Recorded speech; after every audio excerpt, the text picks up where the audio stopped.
Hello friends, welcome to online study bytes. मैं हूं प्रतीक्षा और उत्तर प्रदेश माध्यमिक शिक्षा सेवा चयन बोर्ड प्रयागराज का पीजीटी प्रवक्ता परीक्षा 2016 का प्रश्न पत्र को हम आगे बढ़ा रहे हैं और पार्ट 3 देख रहे हैं।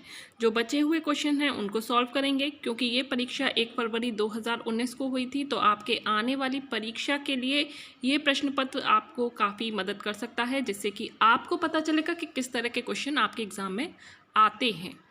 तो चलिए स्टार्ट करते हैं। तो जल्दी से वीडियो को लाइक ज़रूर कर दें और नए हैं तो सब्सक्राइब करके बेल आइकन पर प्रेस करना ना भूलें। अगर कोई डाउट है और कोई भी गड़बड़ी आपको अगर किसी क्वेश्चन के आंसर में लगती है तो प्लीज़ बेझिझक आप अपना आंसर सही कमेंट में लिख सकते हैं। तो स्टार्ट करते हैं हमारे नेक्स्ट क्वेश्चन से। लर्नर्स, अगर आप CTET, UP TET, state TET, REET की तैयारी कर रहे हैं तो आप अनअकैडमी के साथ जुड़ सकते हैं। अनअकैडमी प्लस ज्वाइन कर सकते हैं, क्योंकि अनअकैडमी पर 80% का प्राइस ड्रॉप हुआ है और यहाँ पर 2 ड्यूरेशन में आप लोगों को प्लान मिल रहा है। 6 मंथ्स का प्लान आप देखेंगे, न्यू प्राइस 699 है, जो कि आपको 10% का डिस्काउंट और कुछ कॉइन्स आपको दिए जाते हैं उन पर और डिस्काउंट पाने के साथ ये जो कोर्स है ये 5, 6, 7 में आपको फाइनल पड़ता है। 12 मंथ्स का जो कोर्स है वो आपको 899, जो कि फाइनल प्राइस होगा वो होगा 729। तो रेफरल कोड आपको यूज़ करना है, जिससे कि आपको डिस्काउंट मिले और कुछ कॉइन्स होते हैं वो भी आपको दिए जाते हैं आपको 1-2 क्लासेस के बाद, तो उनसे भी डिस्काउंट मिलता है। तो ये जो प्राइस है और भी कम हो जाता है। और रेफरल कोड क्या है? प्रतीक्षा टेट। इसके साथ ही अगर आप DSSB, super TET, KBS, NBS और APS की तैयारी कर रहे हैं उसका सब्सक्रिप्शन अलग है। यहाँ 3 मंथ्स, 6 मंथ्स, 12 मंथ्स और 24 मंथ्स का आपका ड्यूरेशन प्लान है। तो आप किसी भी ड्यूरेशन को सेलेक्ट कर सकते हैं। इसमें भी आपको 10% का डिस्काउंट और मिलता है, जो कि रेफरल कोड यूज़ करने पर मिलता है। रेफरल कोड में प्रतीक्षा टेट लिखना ना भूलें। PRATIKSHATET और एम रीट सितंबर 2021। अगर आपने रीट में अप्लाई किया है और आपको ये सितंबर का एग्ज़ाम क्लियर करना है तो आप इस बैच कोर्स को ज्वाइन कर सकते हैं। यहाँ पर आपको पूरी पढ़ाई रीट की करवाई जाएगी और ये जो सब्सक्रिप्शन प्लान है वो UP TET, CTET, state TET उसी में आता है। अगर आप रीट, यूपी टेट, सी-टेट की तैयारी कर रहे हैं तो आप इस सब्सक्रिप्शन प्लान को लेकर एक ही प्लान में तीन एग्ज़ाम्स की तैयारी कर सकते हैं। और ये जो रीट का बैच कोर्स है ये 8 जुलाई से स्टार्ट हो रहा है, तो इससे पहले आप एनरोल कर लीजिए। और सी-टेट का कोर्स जो है वो स्टार्ट हो चुका है, तो उसको भी आप ज्वाइन कर सकते हैं और जल्द ही यूपी टेट का भी कोर्स आ जाएगा। तो सभी की पढ़ाई एक ही सब्सक्रिप्शन में आप करके अपने पैसे बचा सकते हैं। और आप मेरा रेफरल कोड यूज़ करके 10% का डिस्काउंट और पाएंगे इन सभी सब्सक्रिप्शन पर। कोई भी सब्सक्रिप्शन आप ले रहे हैं तो उसमें रेफरल कोड ज़रूर लिखिए, जिससे कि 10% का डिस्काउंट आपको मिले। और मेरी लाइव क्लासेस भी चल रही हैं, बिल्कुल फ्री लाइव क्लासेस हैं, उनको भी आप ज़रूर देखें, बिल्कुल फ्री हैं। डिस्क्रिप्शन में लिंक दिया है कोर्सेज़ का, मेरी स्पेशल क्लासेस का, उनको भी आप अनलॉक कर सकते हैं रेफरल कोड यूज़ करके। अनलॉक कोड और रेफरल कोड सेम है, प्रतीक्षा टेट, PRATIKSHATET। स्पेशल क्लासेस का कोई भी पैसा नहीं है, बिल्कुल फ्री है। लास्ट वीडियो में हम क्वेश्चन 63 तक कर चुके हैं, तो ये क्वेश्चन नंबर 64 है। और यहाँ पर एक तरफ सूची 1 है और सूची 2 है, दोनों का मिलान करके सही उत्तर यानी कि सही कोड लगा के सही उत्तर की पहचान करनी है। उपनाम है हरा ग्रह, छल्लेदार ग्रह, लाल ग्रह, प्रातः सांध्य तारा, और ग्रह में है शुक्र, मंगल, अरुण, शनि। तो सही मैच बताना है कि कौन से ग्रह का उपनाम क्या है या किस उपनाम से किस ग्रह को जाना जाता है। ऑप्शन ABCD में आपको दिए हुए हैं। तो चलिए, तो यहाँ पर मैं आपको सही आंसर बता देती हूँ। सही आंसर ऑप्शन C है, और C है यानी कि हरा ग्रह जो है वो होता है अरुण। अरुण को हरा ग्रह कहा जाता है। छल्लेदार ग्रह शनि, लाल ग्रह मंगल है, और प्रातः यानी कि इवनिंग स्टार, मॉर्निंग स्टार शुक्र को कहा जाता है। ये बिल्कुल सही ऑप्शन है। नेक्स्ट क्वेश्चन की ओर बढ़ते हैं। 65 क्वेश्चन। 2 पूर्णिमाओं के बीच अंतराल होता है लगभग कितने टाइम का? 26.5 दिन का, 27.5 दिन का, 28.5 दिन का या 29.5 दिन का? 2 पूर्णिमाओं के बीच कितना अंतराल होता है? और राइट ऑप्शन है 29.5 दिन का। चंद्र ग्रहण सदैव पूर्णिमा को होता है, परंतु प्रत्येक पूर्णिमा को चंद्र ग्रहण हो ऐसा जरूरी नहीं है, क्योंकि पृथ्वी और चंद्रमा के कक्ष तलों में 50 डिग्री परस्पर झुकाव पाया जाता है। अतः चंद्रमा पृथ्वी के तल में कभी कभी ही होता है। पूर्णिमा की अवस्था को व्युति भी कहा जाता है। मार्मरा सागर जोड़ता है। मार्मरा सागर किस किस को जोड़ता है? ABCD 4 option. तो आंसर आप सोच लीजिए कि क्या आंसर है। और इसका राइट ऑप्शन है बी, एजियन सागर के साथ भूमध्य सागर को जोड़ता है मार्मरा सागर। तो मार्मरा सागर एजियन सागर के साथ काला सागर को जोड़ता है। और मार्मरा सागर के पश्चिम में डार्डेनल्स जलसंधि अवस्थित है, जो एजियन सागर तथा मार्मरा सागर को जोड़ती है और एशियन टर्की और यूरोपियन टर्की को अलग करती है।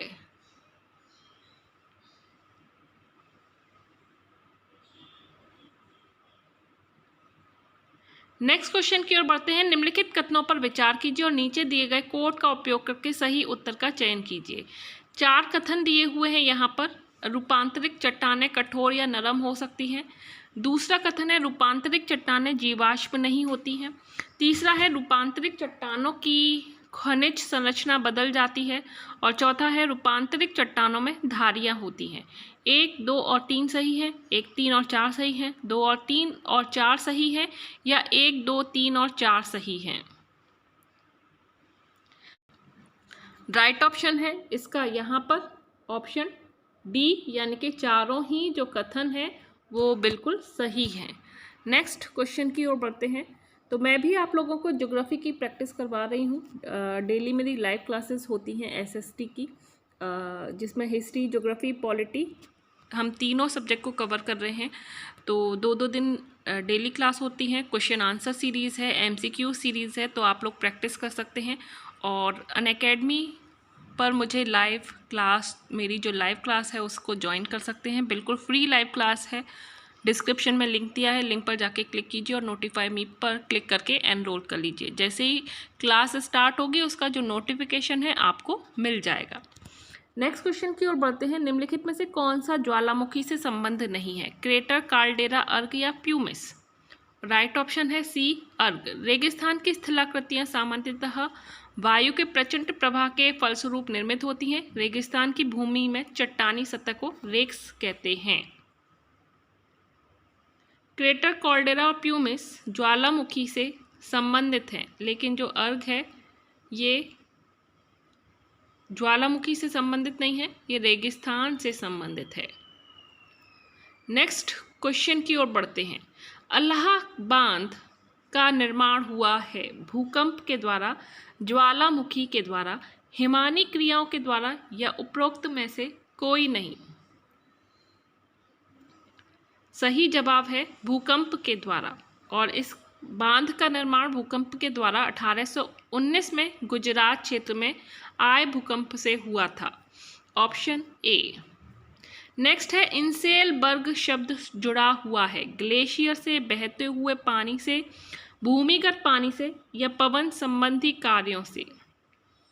तो डी ऑप्शन सही है। इंसेलबर्ग संबंध पवन संबंधी कार्यों से जुड़ा है। इंसेलबर्ग वस्तुतः मरुस्थलीय भाग में कठोर चट्टान के सामान्य सतह से ऊंचे उठे टीले समतल मरुस्थल में द्वीप जैसे दिख पड़ते हैं।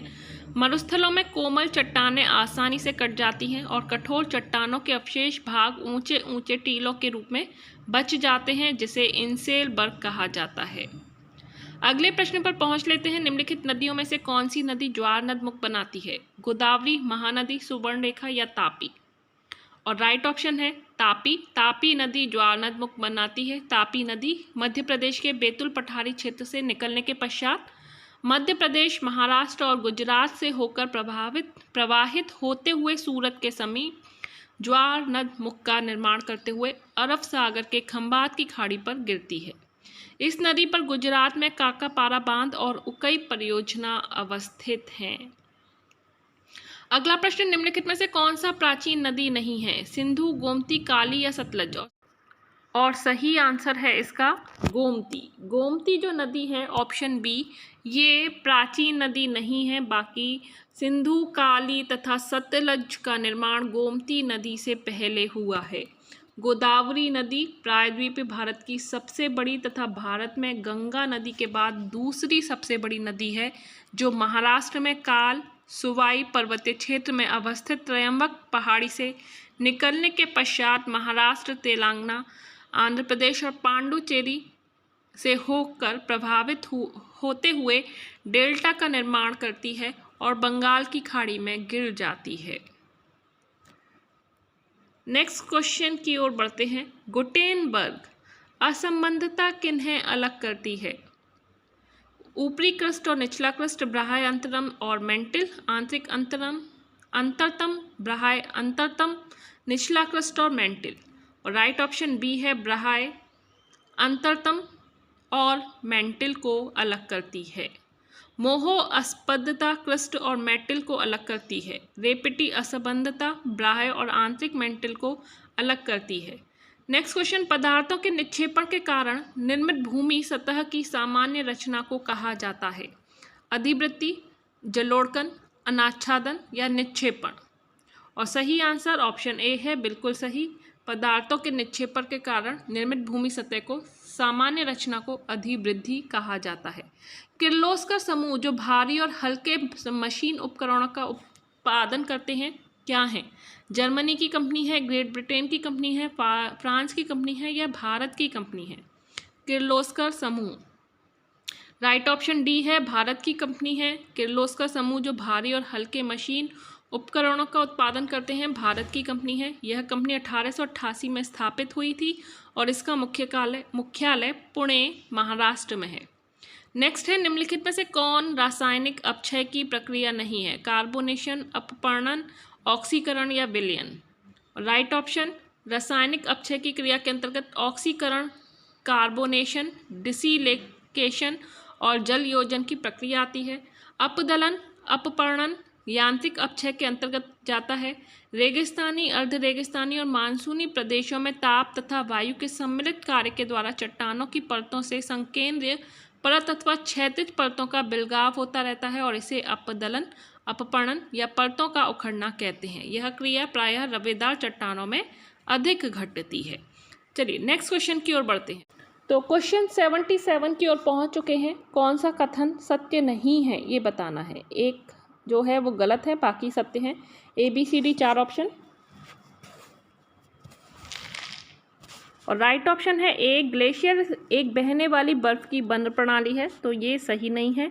ऑरोरा बोरेलिस होता है। ऑरोरा बोरेलिस क्या होता है? बहिर्मंडल में, आयन मंडल में, ओजोन मंडल में या समताप मंडल में? कहाँ होता है ये बताना है।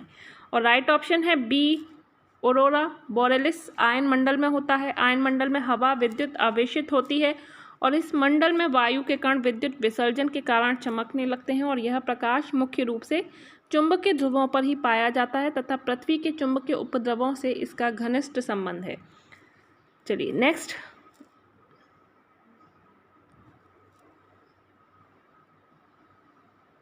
उष्णकटिबंधीय चक्रवात में सबसे तेज पवन ने सामान्यतया अंकित की जाती हैं। ABCD 4 ऑप्शन स्क्रीन पर शो हो रहे हैं और सही आंसर गैस कीजिए क्या हो सकता है। और राइट ऑप्शन है इसका ए, सम्मुख दाहिने वृत्त चतुर्थांश में। उष्णकटिबंधीय चक्रवात में सबसे तेज पवनें सम्मुख दाहिने वृत्त चतुर्थांश में अंकित की जाती हैं।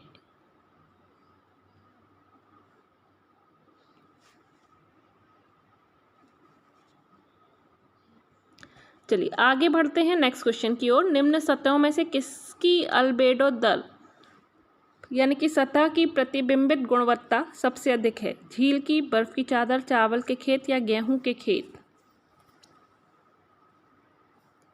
और सही आंसर है बर्फ की चादर की अल्बेडो सबसे अधिक होती है।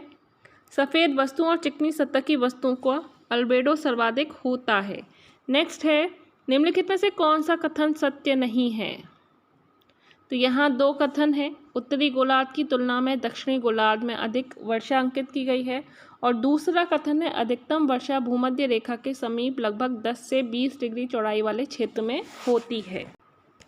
तो बाकी के दो कथन यहाँ पर हैं, उत्तर और दक्षिण में 20 से 30 डिग्री के मध्य कम वर्षा अंकित की गई है, और अक्षांश 0 डिग्री से 10 डिग्री दक्षिण में अक्षांश 0 से 10 डिग्री उत्तर की अपेक्षा अधिक वर्षा है।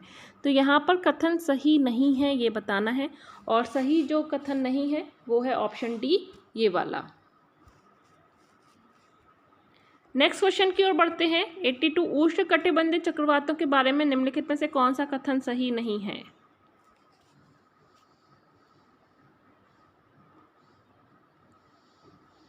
राइट ऑप्शन है बी, उन्हें फिलीपींस में टाइफू के नाम से जाना जाता है। तो चीन में टाइफून कहा जाता है, जापान में रैली, बंगाल की खाड़ी में गर्द या चक्रवात, अरब सागर में चक्रवात, कैरेबियन सागर में हरिकेन, ऑस्ट्रेलिया में विली विली, मोज़ेम्बिक में पूर्व में चक्रवात आदि स्थानीय नामों से जाना जाता है। तो जो टाइफून है वो चीन में जाना जाता है। नेक्स्ट है, तमिलनाडु के पूर्वी तट में अधिक वर्षा होती है, और ये होती है उत्तरी पूर्वी मानसून के द्वारा। तो सर्वाधिक वर्षा कहाँ पर होगी? तो तमिलनाडु में होगी, या क्वेश्चन घुमाकर भी आपसे पूछा जा सकता है उत्तरी पूर्वी मानसून के द्वारा सबसे ज़्यादा किस राज्य में वर्षा होती है, तब आपका आंसर क्या होगा? तमिलनाडु होगा। चलिए नेक्स्ट क्वेश्चन है, विस्तृत महाद्वीपीय मग्न तट पाया जाता है आर्कटिक महासागर में, अटलांटिक महासागर में, हिंद महासागर में, या प्रशांत महासागर में? और इसका जो सही आंसर है ऑप्शन ए है, आर्कटिक महासागर में। तो विस्तृत महाद्वीप मग्न तट आर्कटिक महासागर में पाया जाता है। सबसे अधिक चौड़ा मग्न तट साइबेरिया के किनारे के साथ साथ उत्तरी ध्रुव सागर में पाया जाता है। चलिए नेक्स्ट क्वेश्चन की ओर बढ़ते हैं। सबसे गहरी नदी घाटी पाई जाती है, A B C D, 4 option, और राइट ऑप्शन है ऑप्शन ए, भागीरथ और अलकनंदा में। सबसे अधिक गहरी नदी घाटी भागीरथ और अलकनंदा में पाई जाती है, और अलकनंदा और भागीरथी के संगम पर देवप्रयाग अवस्थित है, जहां से ये नदियां संयुक्त रूप से गंगा नाम से प्रवाहित होती हैं। चलिए नेक्स्ट क्वेश्चन हमारा 86, निम्नलिखित में से कौन सा कथन सत्य नहीं है? A B C D, 4 option है, इसमें से बताना है कौन सा एक कथन सत्य नहीं है, और जो सत्य नहीं है वह कथन है ऑप्शन डी, सबसे अधिक विस्तृत महाद्वीप मग्न तट अटलांटिक महासागर में स्थित हैं। तो अभी हमने एक क्वेश्चन किया था जिसमें हमने बताया था मग्न तट कहाँ पर है, तो वो आर्कटिक महासागर में स्थित है, ना कि अटलांटिक महासागर में। निम्नलिखित में से कौन सा कथन सत्य नहीं है? A B C D, 4 option है। टर्बिडिटी धाराएं जल के अंदर तीव्र गति से गिरते अपघर्षित निक्षेप है। टर्बिडिटी धाराएं अंतः समुद्र गहरे खंडों का निर्माण करती है। टर्बिडिटी की उत्पत्ति ब्रह्मांडीय है, या टर्बिडिटी सागर तट समीपी उत्पत्ति की खुरदुरी पड़ते हैं। और राइट ऑप्शन है सी, टर्बिडिटी की उत्पत्ति ब्रह्मांडीय है। नेक्स्ट है, आईटीसी के बारे में क्या सही है? आईटीसी, और राइट ऑप्शन है सी, यह वायु व्यापार का रूपांतरण क्षेत्र है, आईटीसी जी। चलिए नेक्स्ट क्वेश्चन है, निम्नलिखित में से कौन सी ठंडी जलधारा है? अगुल्हास, एटिल्स, हम्बोल्ट या क्रूसेवो? और राइट ऑप्शन सी, हम्बोल्ट जो है ठंडी जलधारा है। ये हम्बोल्ट की धारा प्रशांत महासागर की प्रमुख धारा है, इसे पैरिक की धारा भी कहते हैं। यह धारा दक्षिण अमेरिका के पश्चिम तट के सहारे दक्षिण से उत्तर की ओर प्रत्याहित होती है, हम्बोल्ट की धारा। नेक्स्ट है, परिहिमानी प्रक्रियाओं द्वारा निर्मित गुंबदकार लघु प्रकीर्ण पहाड़ियाँ पिनगो पाई जाती हैं। कहाँ पर पाई जाती हैं? अलास्का में, जर्मनी में, मैक्सिको में या चीन में? और राइट ऑप्शन है ए, अलास्का में। नेक्स्ट क्वेश्चन, निम्नलिखित में से किस कोयले का उपयोग मुख्य रूप से लौह अयस्क को पिघलाने के लिए किया जाता है? एंथ्रेसाइट, बिटुमिनस, लिग्नाइट या पीट? और सही जवाब है बी, बिटुमिनस। नेक्स्ट है, निम्नलिखित लौह अयस्क उत्पादकों को अवरोही क्रम में व्यवस्थित कीजिए और नीचे दिए गए कोड का उपयोग करके सही उत्तर का चयन कीजिए। ए बी सी डी यहाँ पर कोड दिए हैं और 1 2 3 4 यहाँ पर देशों के नाम दिए हैं। ऑस्ट्रेलिया, ब्राज़ील, चीन और भारत। अवरोही क्रम में व्यवस्थापित करना है और सही आंसर है हमारा ए, 3 2 1 4, यानी कि चीन है, फिर ब्राज़ील है, फिर भारत है, देन ऑस्ट्रेलिया है।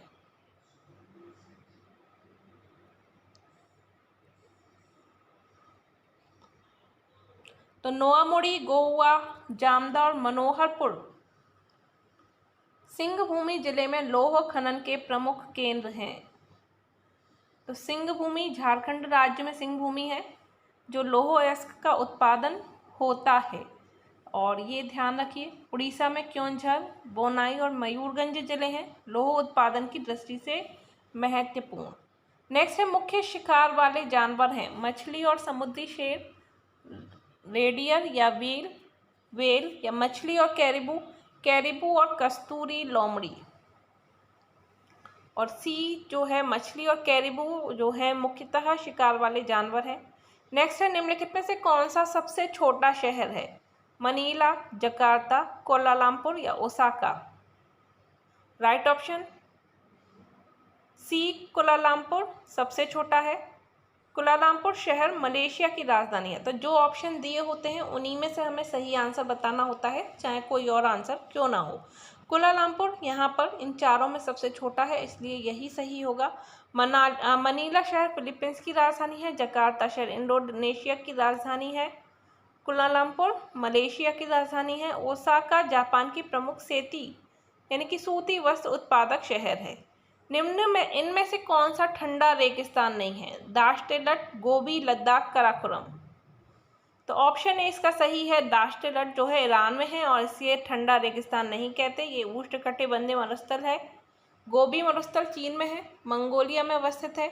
लद्दाख भारत में जम्मू कश्मीर राज्य में है और काराकोरम मध्य एशिया में स्थित है। तो अब लद्दाख का जो है, लद्दाख अलग से यूटी बन चुका है, तो अब ये जम्मू कश्मीर में नहीं आएगा। नेक्स्ट, क्षेत्र की जलवायु चरम है, वर्षा कम है और लोग खानाबदोश चरवाहे हुआ करते हैं। तो जो अभी कथन पढ़ा है ये बताना है कि कौन जो कथन है वो किसका सबसे अच्छा वर्णन करता है। अफ्रीकी सवाना, मध्य एशियाई स्टेप्स, उत्तरी अमेरिका घास के मैदान या ऑस्ट्रेलियाई घास के मैदान। और राइट ऑप्शन है बी, मध्य एशिया स्टेप्स। मध्य एशिया देश तथा राजधानी देख लीजिए, कजाकिस्तान की अस्ताना, उज्बेकिस्तान की ताशकंद, किर्गिस्तान की बिश्केक, तजाकिस्तान की दशानबे और तुर्कमेनिस्तान की अशगाबाद। इन निम्नलिखित में से कौन सा युग्म सही नहीं है? 1 2 3 4 4 युग्म है, एक सही नहीं है, बाकी 3 सही हैं। और जल्दी से मुझे फॉलो नहीं किया है तो फॉलो कर लीजिए और लाइक करना मत भूलिएगा। और राइट ऑप्शन है बी, इनपुट मध्य एशिया। नेक्स्ट है, केम की संरचना होती है पंख से, गोलाश्म से, बजरी से या उपरोक्त। तो केम का जो निर्माण है वो बजरी से होता है। केम हिमनद के सीमांत पर एकत्रित मलबा के ढेर को कहते हैं। नेक्स्ट क्वेश्चन है, हाल ही में ऑस्ट्रेलिया में आई बाढ़ का संदेहात्मक कारण ला नीना को माना गया है। ला नीना किस प्रकार एल नीनो से अलग है?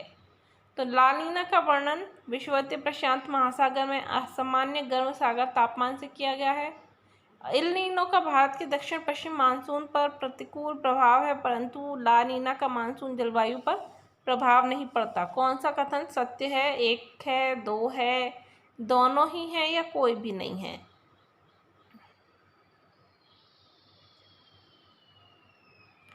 राइट ऑप्शन है डी, ना ही 1 है और ना ही 2 है।